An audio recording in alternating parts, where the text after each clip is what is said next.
The steel rack shook inside L.A. County Jail while a young Cambodian inmate kept his head low as a circle of Sureños whispered green light around him, and his face stayed calm like someone who already knew danger well. The moment stretched tight while nobody moved fast, and the whole tier watched for the first hit that never came yet. This was not random because something old was floating in that room. This tension came from a war most people never heard about. A war between refugee kids shaped by trauma and the strongest prison network in California. This is the story of the Tiny Rascal Gang. The story starts in Cambodia, where the Khmer Rouge ran the country with brutal force while nearly 2 million people died during a genocide that crushed families and broke entire villages. Parents carried memories of mass graves while children carried memories of running from soldiers before they were old enough to understand anything clearly. Many survivors spent years inside refugee camps before American officials finally relocated them across the United States as part of federal resettlement programs. Long Beach became the largest landing spot because it offered cheaper housing and available social services during the early years of the Cambodian migration. Families arrived with deep trauma while they carried almost nothing besides old scars and new fear because the danger they escaped still lived in their minds.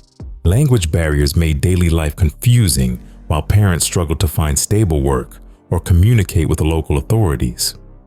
Many families were separated during the war and never fully reunited after reaching America. Kids found themselves translating paperwork for adults who barely understood the country. Eastside Long Beach was already tough because Latino sets controlled most streets near Anaheim Street and Cherry Avenue. While turf lines were drawn clearly in that era, Cambodian youth entered schools where social tensions were already high, and they were often bullied or isolated because they looked different and spoke little English. The early spark came from one school incident involving a Cambodian student named Chang Lee, who was reportedly robbed by an Eastside Longo member during the early 80s. That robbery added to a long list of beatings that Cambodian kids face regularly around Poly High School and other Eastside campuses. Groups of Latino teens would corner them in hallways or outside convenience stores while nobody stepped in to help. Cambodian youth eventually realized help was not coming from teachers or adults because many parents were too traumatized or unfamiliar with American systems to intervene. Kids started watching each other's backs because they understood they had only themselves on the front line. A small crew of young Cambodian boys began hanging together after school, and someone jokingly called them Tiny Rascals because they were smaller than their rivals, but always moved together, causing trouble when pushed. The name stuck because it captured their energy and their frustration perfectly. They tagged simple TRG initials on walls near their apartments around the mid-80s, and those tags started appearing near parks and alleyways where they gathered after class. Childhood anger blended with memories their parents never discussed, and that combination shaped the attitude that would eventually define the Tiny Rascal Gang.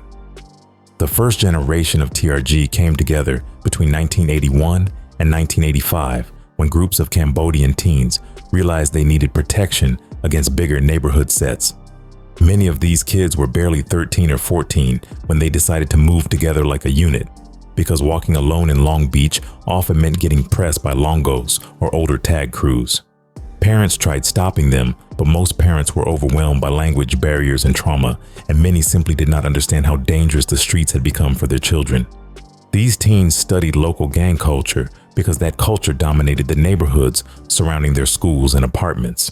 They watched how Chicano gangs operated while noticing the bandanas, the shaved heads, and the neighborhood roll calls. TRG members began shaving their heads to show unity while adopting bandanas that matched their group identity.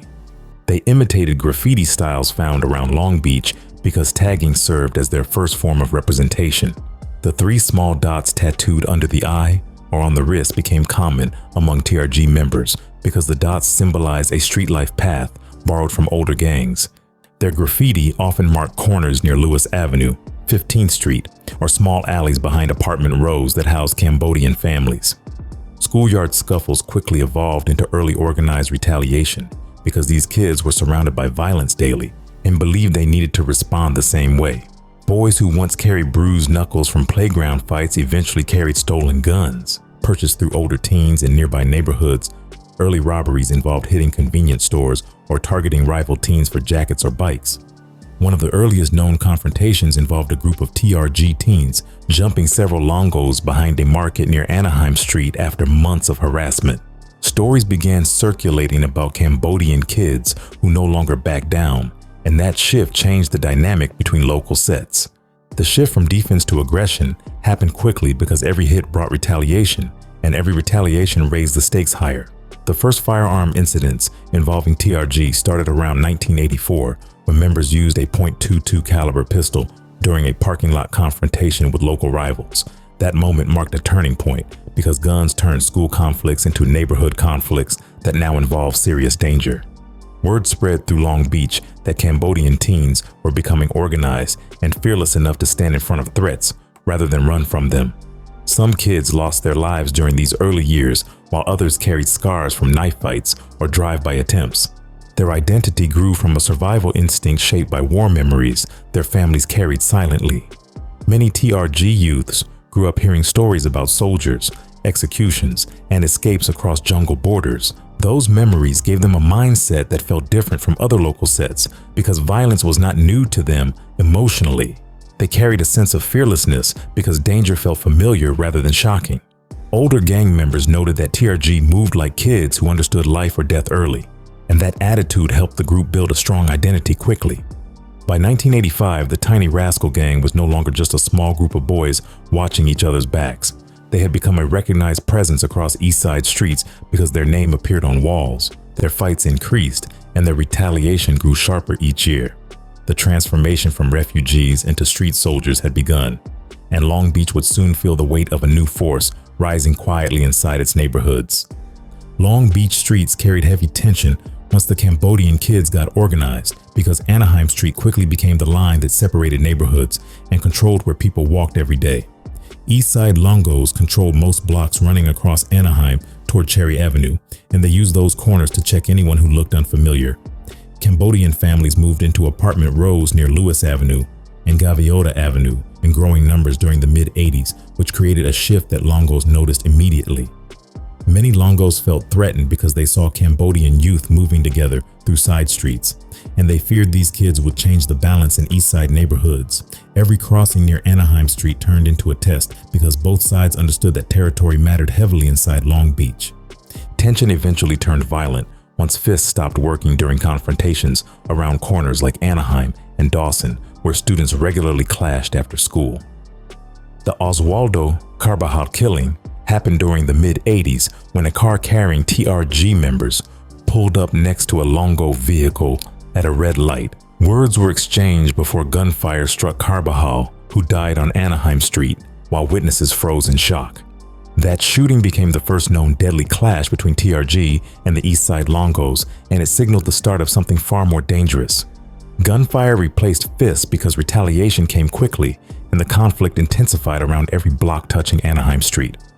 Locals described the area near Anaheim and Cherry as a new killing field because bullets tore through parked cars almost every weekend. Vendetta culture took root because many TRG kids grew up hearing stories about escaping jungle soldiers, and those stories shaped their reactions on Long Beach streets. These teens carried memories of violence inside their families, and they treated every threat as something requiring serious action. One Cambodian teen, named Mad Dog, told Time magazine that Cambodian kids felt pushed into the fight because he believed Longos constantly bullied and disrespected them. Another youth explained that if Longos could perform drive-by shootings, then TRG kids could do drive-by shootings too, since nobody wanted to stay victims. That mentality spread quickly through younger members who watched older teens participate in shootouts around places like Poly High School or small markets near Cherry Avenue. TRG earned a reputation for unpredictable mobility because Longos started calling police to report that TRG members would disappear from Long Beach and suddenly reappear without warning. Officers learned that TRG youth traveled to Stockton or Modesto for short stretches when pressure increased in Long Beach. Some TRG members also stayed with relatives in Tacoma before returning to Long Beach prepared for more conflict. This movement confused older gang members because they were used to rival sets staying inside their home neighborhoods. TRG also shocked people when outsiders from places like Los Angeles or Tacoma flew or drove into Long Beach just to back Cambodian youth in major confrontations. That level of support came from a shared understanding between certain Asian cliques that Long Beach fights needed more bodies. Unusual alliances formed when TRG began clashing with Longos almost daily. Several African-American sets in Long Beach noticed the pressure coming from the East Side Longos and decided to support TRG during specific confrontations.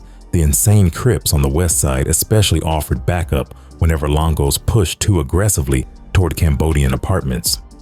These alliances showed how ethnic lines blurred in certain situations because the insane Crips shared a similar enemy inside Long Beach. Many Crip members respected how TRG fought because TRG members moved with intensity and refused to fold under pressure. That shared frustration with Longos created a loose connection between TRG and some Crip sets during the late 80s. The war never cooled down because both sides refused to step away from the violence that shaped their neighborhoods. Longos continued recruiting heavily during the late 80s because they believed TRG was disrupting the order they controlled for years. TRG continued growing because Cambodian youth saw gang membership as protection from constant harassment and constant threats. Every funeral raised emotions because parents were terrified and exhausted after escaping war to watch their children get pulled into another dangerous world. Cambodian parents begged kids to stop fighting, but those kids felt locked into a cycle that had already drawn too much blood. Longos felt obligated to protect their reputation and territory, which kept retaliation going strong. Reinforcements came from multiple states because TRG had family connections stretching across California and the Pacific Northwest. Whenever pressure grew heavy on Long Beach streets, Cambodian youth traveled in groups from cities like Stockton, Fresno, and Tacoma to support TRG members. Police documented these sudden surges in Cambodian gang presence during several summers. When violence peaked heavily, Longos responded with increased numbers because their older members wanted to maintain control while protecting younger members who were being targeted by TRG retaliations. These numbers pushed violence from small skirmishes into larger coordinated attacks that forced police departments to create specific units to track the battles. As the late 80s approached, Long Beach witnessed more shootouts around parking lots near Anaheim Street and East Side schools. Because TRG confidence kept increasing, Longos responded by patrolling pockets of their territory more aggressively, which often sparked fights near liquor stores and residential blocks. Gunfire became almost normal because both groups focused on scoring points during clashes that locals remembered years later. News reports showed rising violence, and community leaders asked for intervention, but the cycle had grown too personal for either side to let go. Parents watched their children slide deeper into the street world that grew louder each year.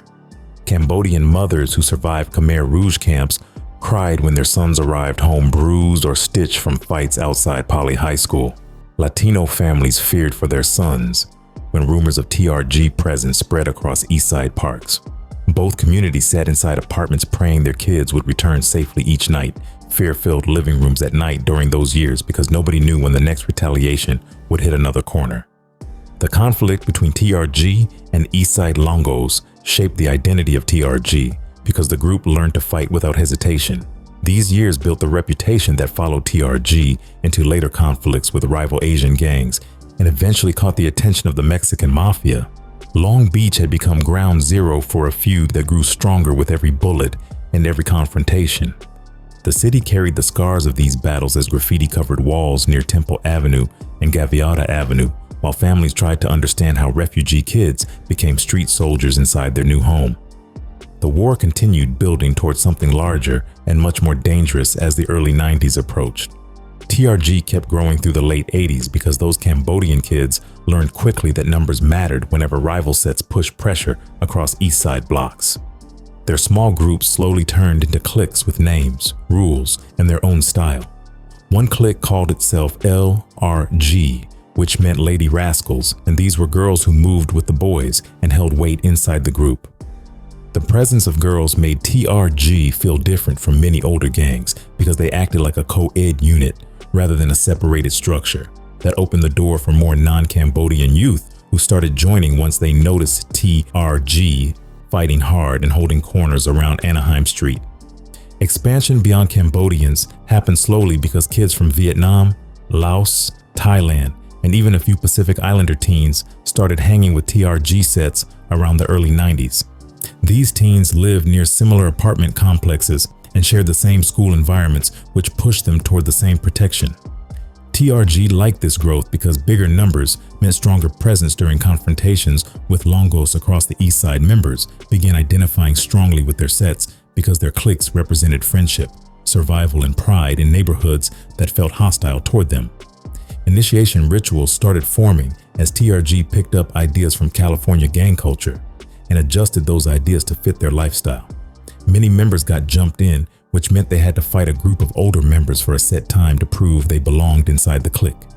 Some girls got sexed in when pressured by older boys, although not every clique used that method because some leaders preferred keeping women respected inside the group.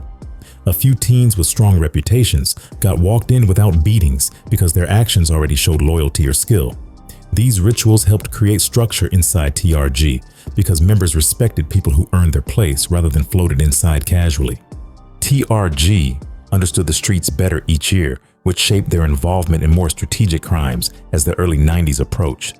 Car theft rings became a major source of income when younger members learned how to steal Hondas and Toyotas within minutes. They stripped the cars or sold them to chop shops in cities like Westminster or Garden Grove.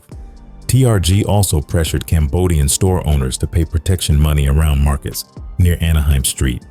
Business owners rarely reported extortion because many were scared or traumatized and feared retaliation if they talked to police. TRG members sometimes kept notebooks listing stores they controlled and amounts collected during each week. Home invasions started appearing more often inside TRG activity because they understood that many Asian families kept cash inside their homes rather than banks. Members scouted houses with loose security, then moved in quickly during nighttime hours to steal valuables. Police reports during these years show rising numbers of violent robberies involving Asian victims in Long Beach and surrounding areas. TRG gained discipline as they practiced coordinated robberies that required planning rather than random violence. This level of structure was unusual for such a young gang, which alerted law enforcement officials to the skill and seriousness of TRG operations. TRG slowly became more organized because cliques communicated with each other across cities while maintaining loyalty to the overall identity. Rules formed naturally around respect, retaliation, and representation because those values shaped survival inside Long Beach. By the early 90s, TRG was no longer just a group of Cambodian kids fighting school bullies. They were becoming one of the largest Asian American street organizations in the United States, with a reputation strong enough to draw attention from powerful forces watching from prison cells across California. The Mexican Mafia, known as La M, controlled much of Southern California's gang landscape long before TRG arrived on the scene. La M operated mainly from California prisons, where high-ranking members directed street activity through letters, visits, and coded messages. Their soldiers on the streets were Sureños, who represented Hispanic neighborhoods stretching from San Diego to Los Angeles. Sureño gangs paid taxes to La M, which kept the system functioning smoothly because money flowed upward while protection flowed downward. Unity was demanded, and punishment came fast whenever a set refused to follow these rules. Respect toward La M was mandatory because they controlled who lived peacefully on the streets and who faced violent consequences. La M used strict rules to maintain control, which required all Sureño sets to avoid internal conflict while focusing their energy on protecting Latino turf. Any crew refusing to pay taxes or showing disrespect risked harsh retaliation.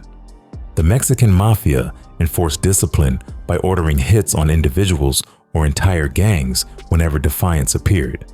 Their orders reached jails, prisons, and neighborhoods quickly because Sureños understood the power La M possessed across multiple institutions. California's prison system centered La M at the top, and every gang connected to the Sureño umbrella followed their commands without hesitation. TRG eventually came onto La M's radar because their battles with the East Side Longos resulted in too many Sureño funerals. During the early 90s, Longos were one of the major Latino sets inside Long Beach, and their losses angered high-ranking Sureño members. TRG also refused to pay taxes because they were not connected culturally or politically to any Latino organization.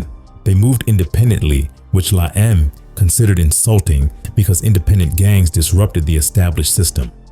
Another issue came from TRG's alliances with certain black crews, especially the Insane Crips, who helped them during fights against Longos.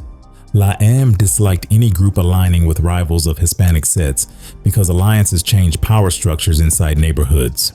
By the early 90s, prison leaders began discussing TRG frequently because multiple Sureño members reported ongoing conflicts during letters and visits.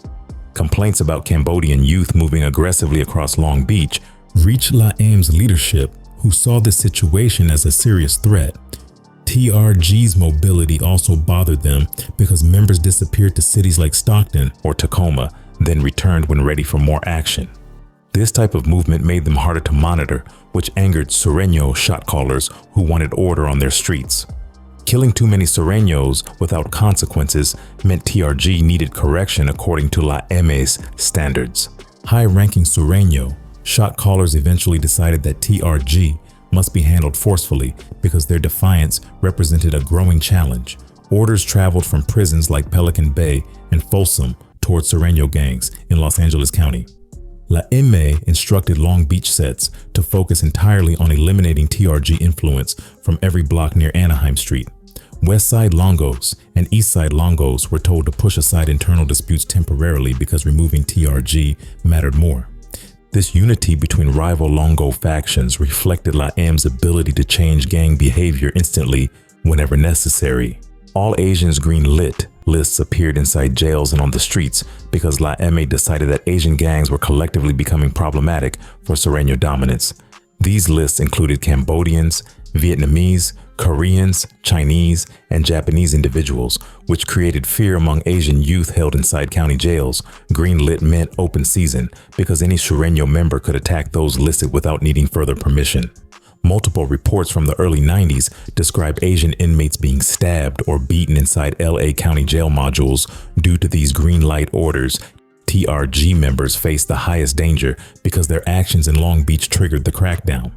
The decision to greenlight TRG marked the beginning of a larger conflict across Southern California because La-M rarely targeted entire ethnic groups. This action meant the Mexican Mafia considered TRG a major threat requiring extreme measures. Their goal involved pushing TRG off the map entirely and restoring Latino dominance in Long Beach. TRG realized quickly that they were facing a new type of enemy with power extending far beyond local neighborhoods. Their war with Longos had now grown into something larger, controlled by people they had never seen in person. The stage was set for a deadly conflict that would define the next era of TRG history. A green light inside California gang culture meant kill-on-sight authorization that carried serious consequences for anyone involved. This order was not symbolic because it allowed any soldier to attack instantly without waiting for approval. The Mexican Mafia used green lights to control the streets and punish sets that crossed their boundaries. TRG learned the meaning quickly because this decision turned everyday movement into life or death situations. Members understood that a green light followed them everywhere because the order stayed active inside every jail and every neighborhood. All Sureño gangs joined the hunt once the Mexican Mafia sent word down from the prisons.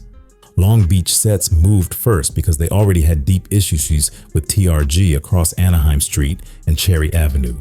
Soon sets from Los Angeles, Compton, Inglewood, Santa Ana, and Norwalk began searching for TRG members during regular patrols. Shootings increased near markets in Westminster and Garden Grove, where many Cambodian families lived during the 90s.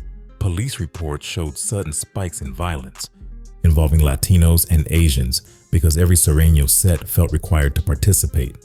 Members of gangs like Florencia 13, Barrio Norwalk, and Westside Longos directed most energy toward tracking Cambodian youth cars, cruised slowly through blocks where TRG tagged walls because Sureños wanted confirmation of Cambodian presence before firing.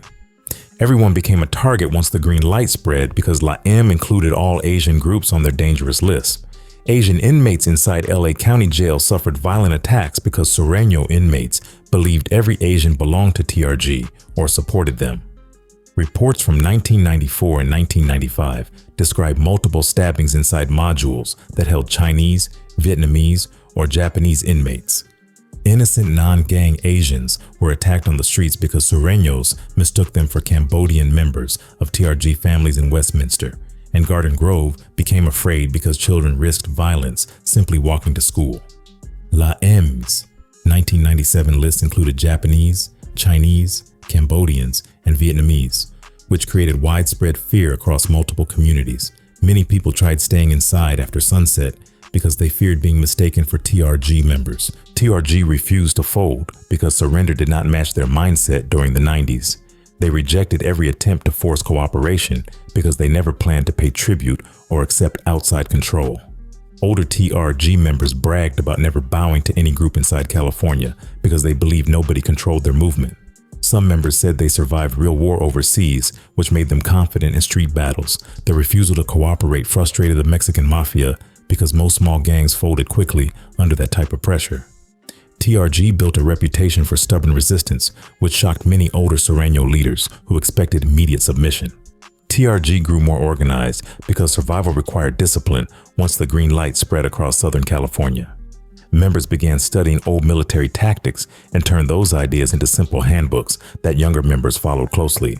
These manuals taught communication techniques, street formations, and escape plans during fast-moving fights. TRG cliques across Stockton, Modesto, and Tacoma shared information with Long Beach sets, so everyone stayed prepared. War-style planning became routine during the mid-90s because TRG felt hunted constantly by larger gangs. Members stored weapons in apartments controlled by trusted families because they needed quick access during emergencies. Police recovered semi-automatic rifles, sawed-off shotguns, and boxes of stolen ammunition during raids connected to TRG. Rumors spread among officers that TRG had access to explosives, although these claims were never proven in official reports. The rumor existed because TRG moved aggressively and displayed unusual coordination that surprised law enforcement agencies. The mid-90s period became one of the most dangerous eras for TRG because they faced pressure from dozens of Latino gangs working under a unified mission, yet the group refused to scatter or dissolve because they trusted their alliances, organization, and experience. Their determination to survive kept the conflict active across several counties, while communities watched violence spread from Long Beach to places like Garden Grove and Westminster. This green light shaped the future of TRG and prepared them for the long war that followed across prisons and neighborhoods in California. The street war years began heavy once TRG and the Sureños sets locked into nonstop violence across Long Beach and surrounding cities. Ambushes became common because TRG and Sureños moved in multi-car groups that hunted each other through nighttime streets. Cars rolled slowly along Anaheim Street while shooters leaned from windows waiting for movement near alleys or apartments.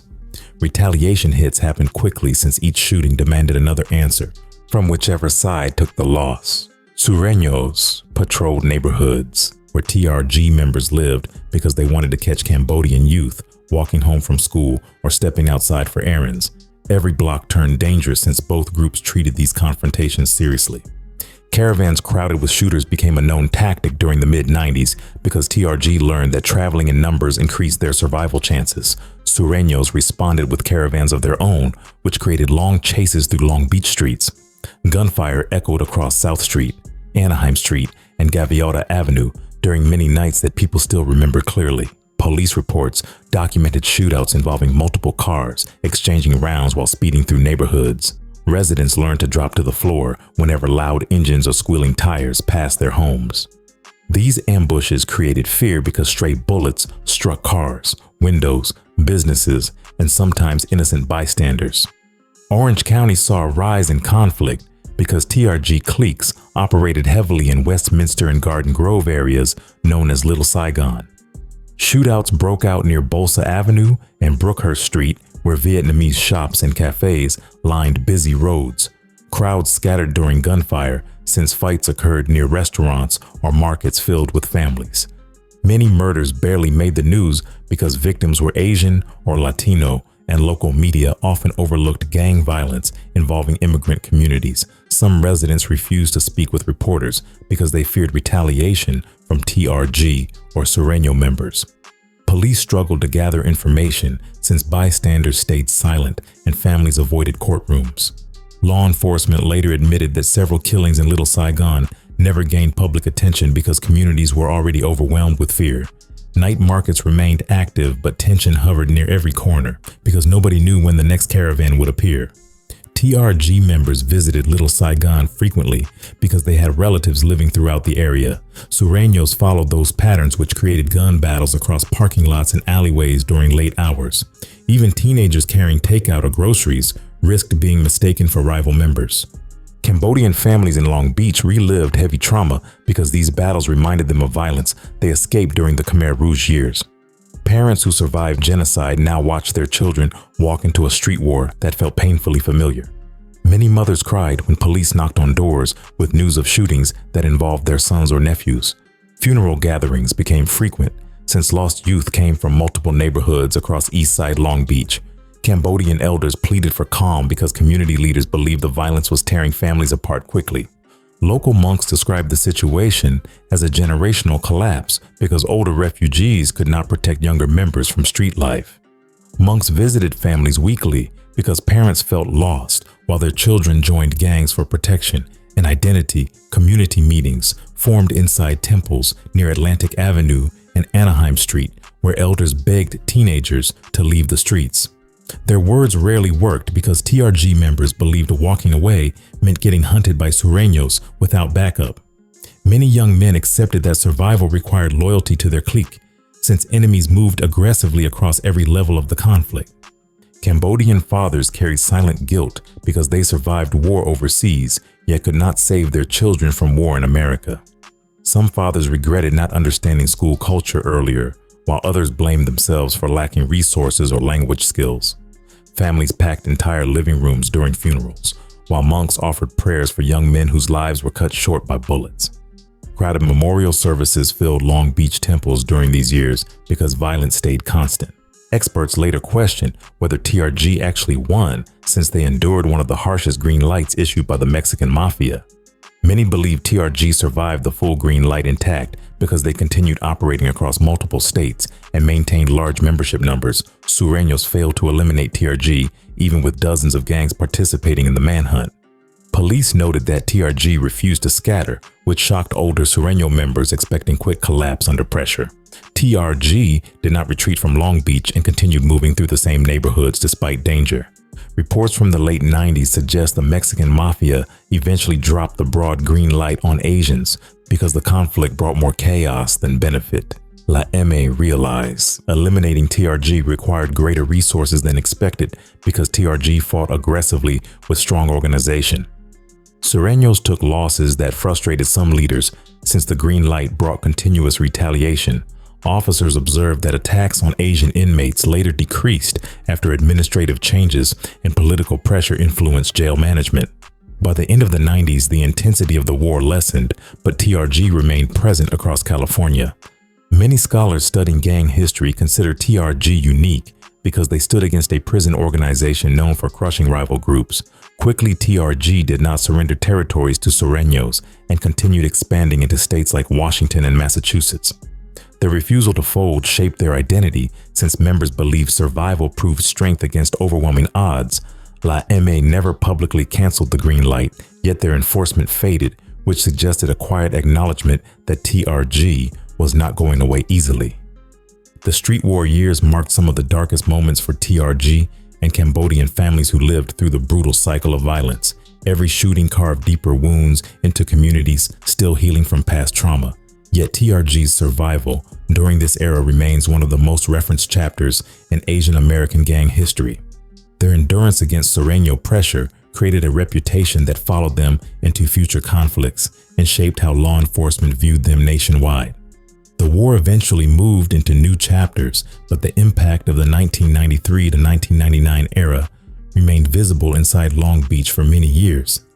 The feud with the Asian boys started because another set of Southeast Asian kids began building their own identity across Southern California during the late 80s. Some stories claim the Asian boys formed in the San Gabriel Valley, where Cambodian, Lao, and Vietnamese teens fought for survival inside schools around places like Monterey Park and Alhambra.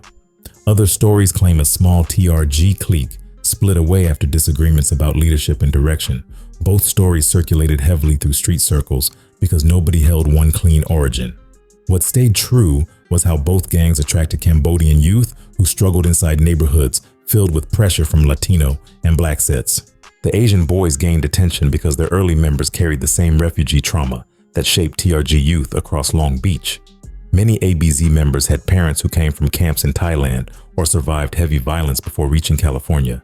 Kids saw gang life as protection and identity because schools offered no safety and communities offered little structure.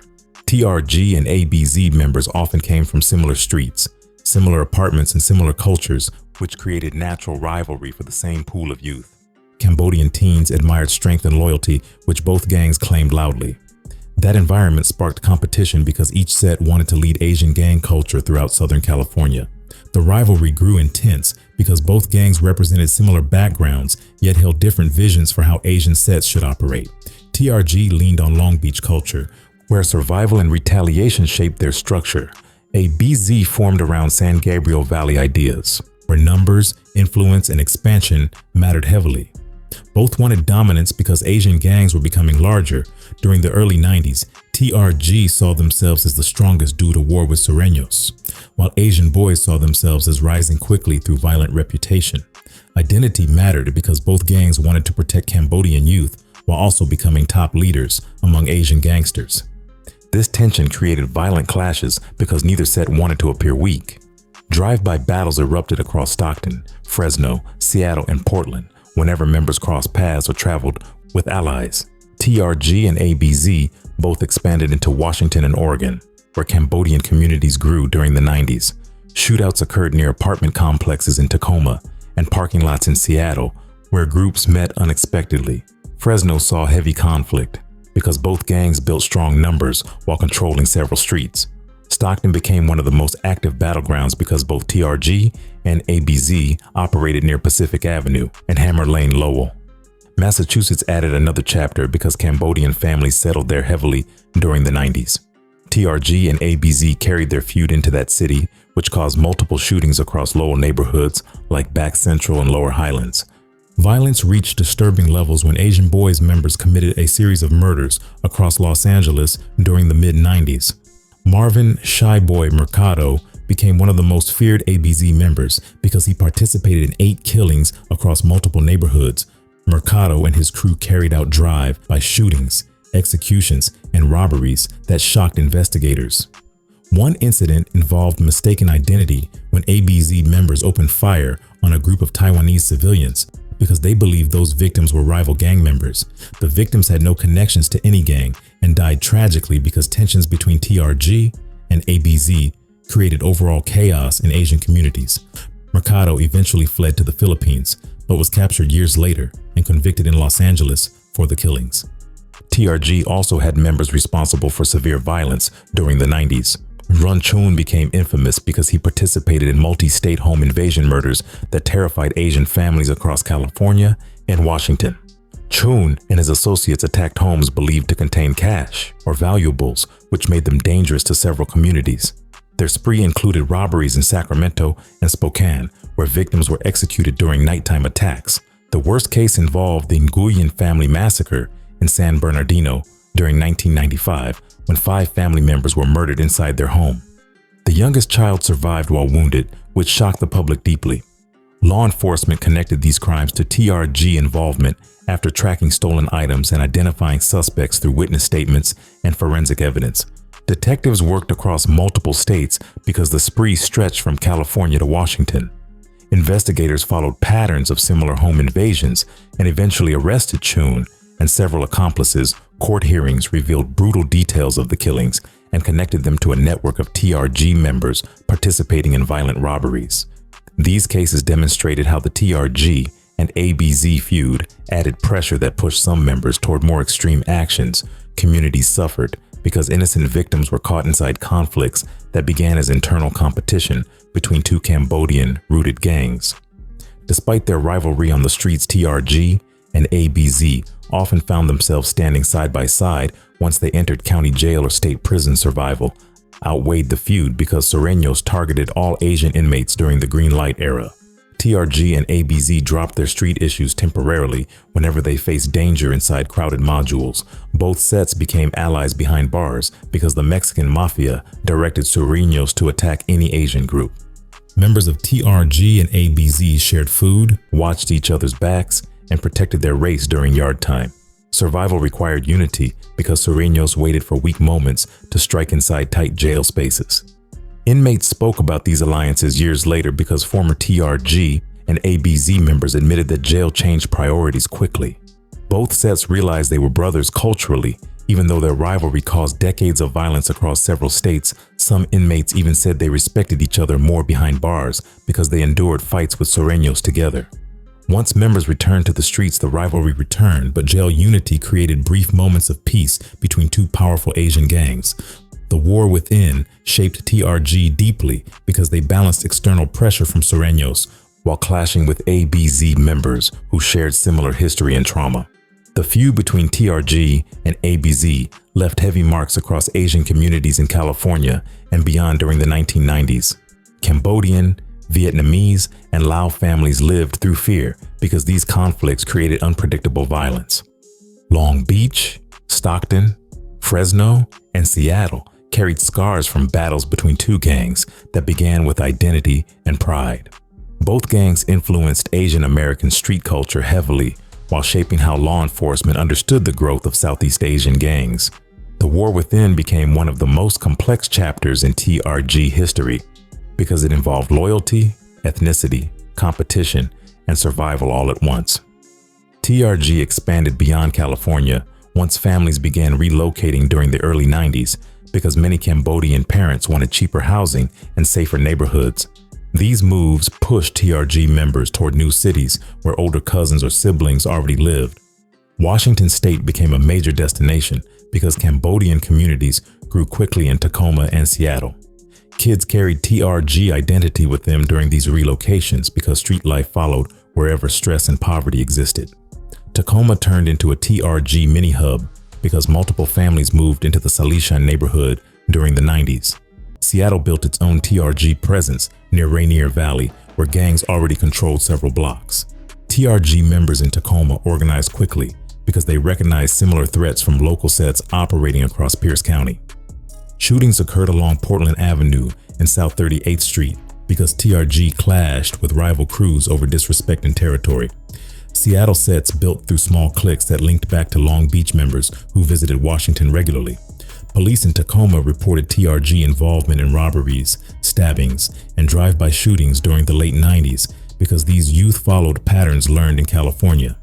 TRG members created tight bonds in Washington because family connections kept people moving between Tacoma, Seattle, and Long Beach during holidays and summers. Oregon also saw rising TRG influence because families moved to cities like Portland and Salem for factory jobs and cheaper rent. Portland police documented early TRG cliques near 82nd Avenue, where Cambodian families settled during the 90s. These cliques connected to Washington members, which strengthened the overall network across the Pacific Northwest. Nevada gained a TRG presence mainly around Las Vegas, where casinos, tourism, and cash-based economies created opportunities. TRG members got involved in robberies, car thefts, and small-scale drug distribution across Las Vegas neighborhoods. Family migration continued shaping TRG expansion because cousins introduced cousins to the gang lifestyle whenever new families arrived. The East Coast gained TRG members once Cambodian communities expanded across Massachusetts and Pennsylvania.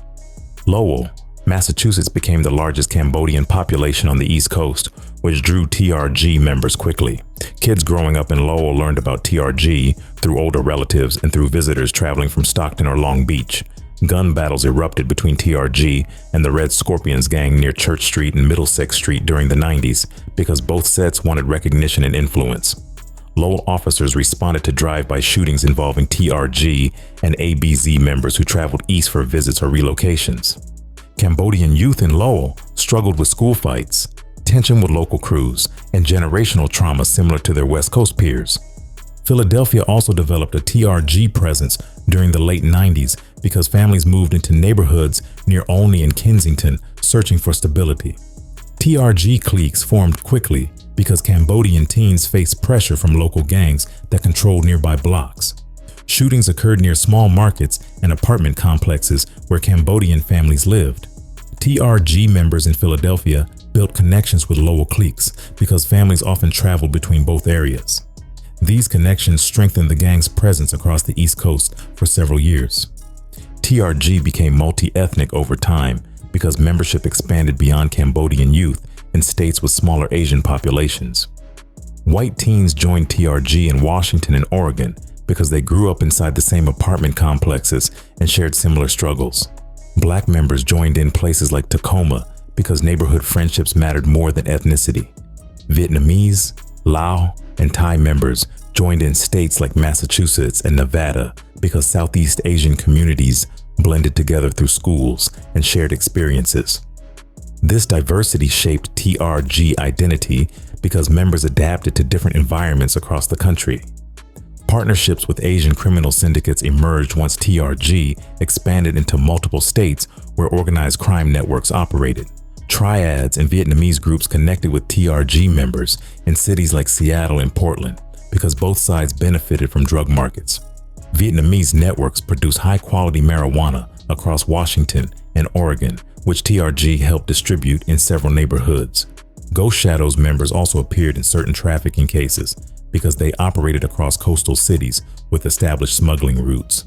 TRG members gained access to ecstasy, marijuana, meth, and various firearms through these relationships, which increased their influence. Drug trafficking grew during the late 90s because TRG members in Washington and Oregon used interstate highways to transport substances between cities. Ecstasy shipments moved through Portland clubs while meth distribution increased near Tacoma. Marijuana grown in the Pacific Northwest traveled to Massachusetts and Pennsylvania through TRG channels, which helped the gang gain profit and power. Weapons trafficking also expanded because TRG gained access to stolen guns and modified rifles used during conflicts with rivals. Police investigations in several states connected TRG members to networks that resold firearms across Washington, Oregon, Nevada, and Massachusetts. TRG's expansion across America created a national footprint that surprised many law enforcement agencies because they expected the gang to dissolve under pressure from the Mexican Mafia. Instead, TRG grew through family migration, refugee communities, and multi-state connections that formed naturally. This growth shaped the gang's identity for years because members in one state often stayed connected to members in another state. The network allowed TRG to survive heavy conflict in California while maintaining presence across the country. This expansion created a powerful foundation that shaped TRG's reputation and influence into the 2000s. The mid-90s brought a wave of murders that pushed TRG deeper into national headlines because violent clashes with ABZ members created chaos across multiple cities. Run Chun became heavily involved in violent crimes during this period because he carried deep loyalty to TRG and deep anger toward ABZ. The rivalry between TRG and ABZ shaped many of the murders connected to Chun during 1995 and 1996. These years brought some of the most brutal cases linked to Southeast Asian gangs across California and Washington.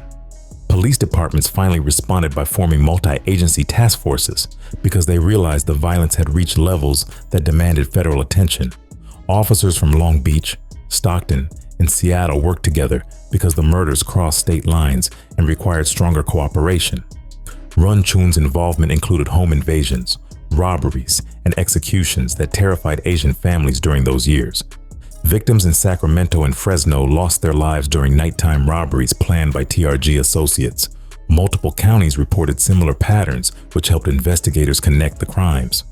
Law enforcement eventually arrested Chun and several associates who faced charges for murders committed across multiple cities.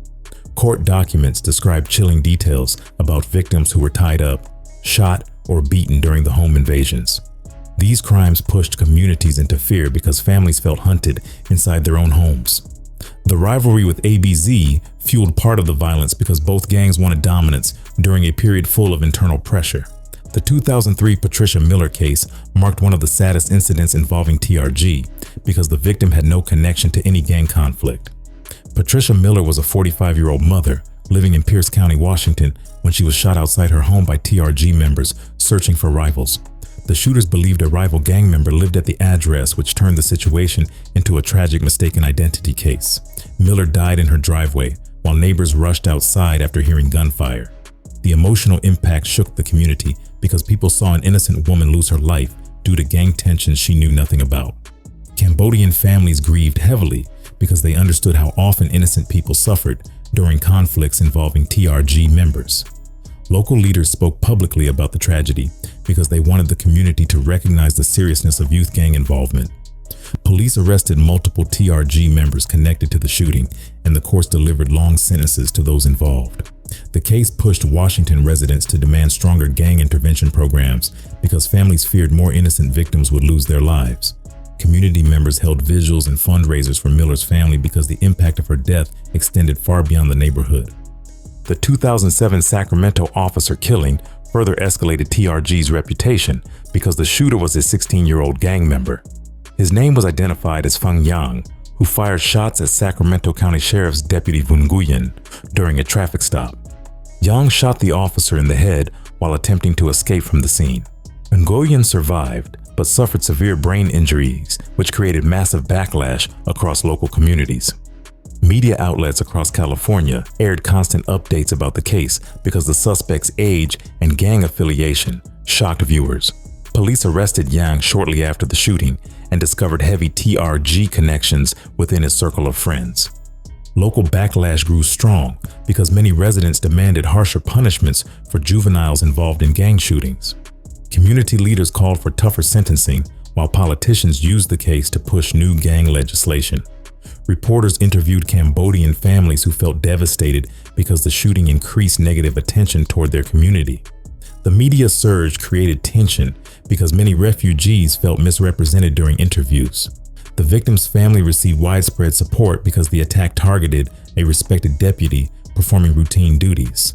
This incident pushed TRG deeper into law enforcement focus and increased surveillance on Cambodian neighborhoods across Sacramento. Violence resurfaced during 2019 when a Long Beach Halloween party turned into one of the most devastating TRG-linked shootings in recent years. The party took place in a backyard near East 7th Street where several young adults gathered during the evening. Gunmen wearing hoodies entered the property after responding to disrespect posted on social media. Witnesses reported seeing two shooters opening fire on party guests without warning. 3 innocent people died instantly, while 9 others suffered gunshot wounds during the chaos. None of the victims were confirmed TRG members, which made the incident more tragic because the shooters targeted the wrong group. News coverage flooded Long Beach because residents were horrified by the level of violence displayed at a simple holiday gathering. Police arrested multiple suspects connected to TRG members who allegedly planned the shooting after misinterpreting online messages. Court testimonies revealed that some suspects bragged inside jail about the incident, which created anger among victims' families. Prosecutors used these testimonies during hearings to demonstrate intent and lack of remorse. Families of the victims attended every court session because they wanted justice for the lives lost. The Halloween shooting forced Long Beach officials to address rising gang activity because residents demanded increased safety measures. The tragedy pushed community leaders to create outreach programs for Cambodian youth trying to escape gang life. TRG's involvement highlighted the gang's continued presence across Long Beach and reminded the public that street violence remained a real threat. The incident served as another example of how disputes mixed with social media could escalate into deadly events. This case added another painful chapter to TRG history and forced many families to reflect deeply on the cycle of violence surrounding their communities. By the late 1990s, law enforcement realized TRG was not a small neighborhood gang anymore because their crimes stretched across cities and states. Multi-agency raids hit Long Beach, Tacoma, Stockton, and Lowell during operations that involved local police, the FBI, and immigration agents. Officers broke into apartments at sunrise because they believed TRG members stored weapons and stolen items inside cramped units shared by large families. Task forces used jail intelligence gathered from recorded calls and informants who traded information for reduced sentences. Court documents from that era show how investigators pieced together crimes involving robberies, shootings, and home invasions that crossed multiple states. Judges delivered long sentences because prosecutors argued that TRG operated like an organized criminal group with strong networks. Informants played large roles in these crackdowns because some TRG members feared long prison terms and cooperated to protect themselves. Their statements helped police map cliques across several states and identified leaders responsible for planning violent crimes. Jail intelligence also exposed connections between TRG members and other Asian gangs, which pushed law enforcement to intensify investigations. Officers monitored coded conversations inside prisons because they believed TRG leaders continued directing activities from behind bars. These crackdowns weakened certain sets, but did not eliminate TRG because younger members filled spaces left open by arrests. The deportation pipeline to Cambodia became one of the most devastating consequences for Cambodian American gang members. Immigration laws changed in 1996 when the Illegal Immigration Reform and Immigrant Responsibility Act expanded the types of crimes that triggered deportation. Cambodian refugees who never received full citizenship became eligible for removal once they finished their prison sentences. Hundreds of Cambodian Americans were deported during the early 2000s, including many TRG members who grew up entirely in the United States. These young men arrived in Phnom Penh with no knowledge of Cambodian culture or language because they left the country as infants or small children. Deportees struggled in Cambodia because they felt Americanized and disconnected from local society. Some formed small groups that resembled TRG cliques because they needed support and identity inside a country they barely understood. Nonprofit organizations documented stories of deportees who felt exiled and abandoned because they believed the United States remained their true home. Many faced depression, poverty, and confusion because they lacked family ties in Cambodia. A few deportees committed crimes inside Phnom Penh because they carried American gang culture with them. These small TRG-like groups rarely matched the violence of the American sets, but still attracted attention from local police and international reporters. TRG began fragmenting as the years passed because many leaders were locked up or deported, which created power gaps inside the gang. Sets in Long Beach, Tacoma, and Lowell started operating independently because communication grew weaker after major arrests. Younger members lacked guidance from older leaders, which pushed some cliques into disorganized activity rather than coordinated structure. TRG still existed, but the identity became scattered across states where different groups followed their own rules. Some sets focused on small crimes, while others remained deeply involved in violence and drug distribution. This fragmentation created a complex network rather than a unified gang by the late 2000s. The modern TRG includes second and third generation members who learned gang culture from older relatives or neighborhood influences. Many of these youth grew up watching older uncles or cousins involved in street life during the 90s and early 2000s. Social media platforms like YouTube, Instagram, and TikTok influenced newer members because gang culture spread through music videos, documentaries, and online posts. Younger members posted photos of graffiti, hand signs, and weapons, which created attention and sometimes triggered rival responses. Online culture made TRG identity more visible to outsiders while also attracting teenagers who wanted recognition. Today, TRG participates in localized criminal activity rather than national organized operations. Police reports from Long Beach, Tacoma, Stockton, and Lowell show involvement in drug trade, low-level shootings, and robberies. Meth and marijuana distribution remain common income sources for some cliques because these markets stay active in neighborhoods with limited resources. Old rivalries occasionally resurface when members encounter ABZ or local crews that hold grudges dating back decades. Alliances also appear when new threats emerge because smaller cliques understand the need for cooperation during conflicts. Modern TRG groups often act independently but maintain loose ties with older members who survived earlier wars.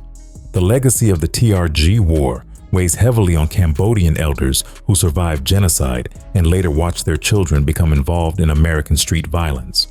Many elders express sadness because they fled the Khmer Rouge only to face another type of trauma in their new home.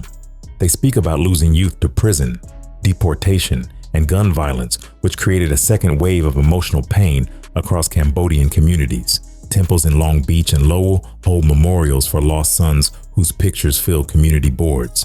Elders worry about future generations because violence shaped many families for decades.